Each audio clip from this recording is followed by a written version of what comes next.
అనగనగా ఛానల్‌కి అందరికీ స్వాగతం. పిల్లలు, ఇప్పుడు మనం పరమానందయ్య శిష్యుల కథ నుంచి 'శిష్యుల ఐకమత్యం' అనే ఒక సరదా కథను వినేద్దాం. ఒకరోజు పరమానందయ్య గారు తన శిష్యులందరినీ పిలుస్తారనమాట. "ఒరేయ్ ఆది, సోమ, మంగళ ఇట్రండి. మీరందరూ ఎప్పుడు చూసినా కొట్టుకుంటూ ఉంటారు. మొన్న మీరందరూ కొట్టుకొని నా కాళ్ళు విరగ్గొట్టినంత పని చేశారు. మీరెప్పుడు కొట్టుకోకుండా ఉండాలి. నేను ఏ పని చెప్పినా గూడా కలిసిమెలిసి జేయాలనమాట. ఐకమత్యంగా ఉండాలి" అని చెప్తారనమాట. చెప్పంగానే ఇంక శిష్యులందరూ "తప్పకుండా గురువుగారు, మీరు చెప్పినట్టే ఉంటాము. ఇంకెప్పుడు కొట్టుకోము. ఏ పని చేసినా కలిసే జేస్తాము" అని చెప్తారు గురువుగారితోటి. సరే, కొంతసేపయిన తర్వాత గురువుగారు ఏం చెప్తారంటే, "ఒరేయ్ ఆది, అక్కడున్న దబ్బనం తీసుకురారా" అని చెప్తారనమాట. చెప్పంగానే దబ్బనం అంటే కొంచెం లావుగా ఉండే సూది లాంటిదనమాట.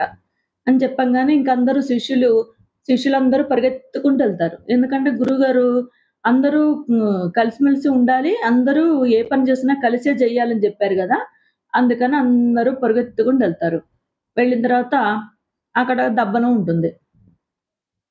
సరే, ఆ దబ్బనాన్ని అందరూ కలిసి తీసుకురావాలనుకుంటారు. కానీ అది ఎవరి చేతుల్లోకి సరిపోదనమాట.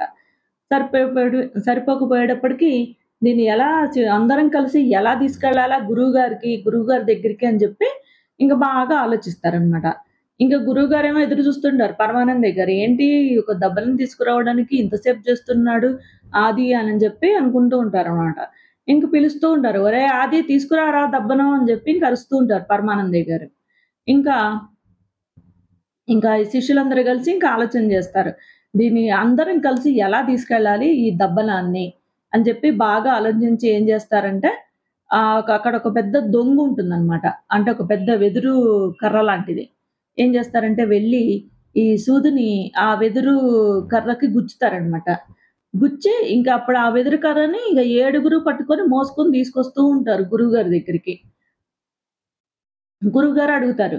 "ఒరేయ్ ఆది, ఏంట్రా తెచ్చావా?" అంటే, "తీసుకొస్తున్నాం గురువుగారు, అందరం కలిసి తీసుకొస్తున్నాం" అని జెప్పి అరుస్తారు. అరవంగానే ఒక సూదిని ఇది ఈ "చాలా బరువుగా ఉంది గురువుగారు" అని జెప్పి అనంగానే, ఒక చిన్న దబ్బనము అంత బరువుగా ఉందా అంటున్నాడేంటి అని జెప్పి అనుకుంటారు. ఇంక ఇంతలోకి ఇటు జూసేసరికి ఆ పెద్ద వెదురు బో ఇది దుంగ ఉంటుంది. ఆ దుంగని ఏడుగురు గలిసి మోసుకుంటూ వస్తూ ఉంటారనమాట. "ఏంట్రా ఇలా తీసుకొచ్చారు? చిన్న సూది తీసుకురమ్మంటే" అని జెప్పి అనంగానే, "మీరే గదండీ చెప్పారు మీరే కదా గురువుగారు చెప్పింది.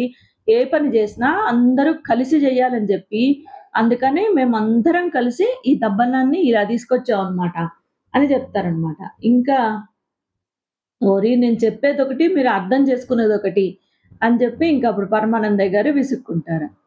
అలా ఈ శిష్యులందరూ పరమానందయ్య గారిని విసిగిస్తూ ఉంటారనమాట.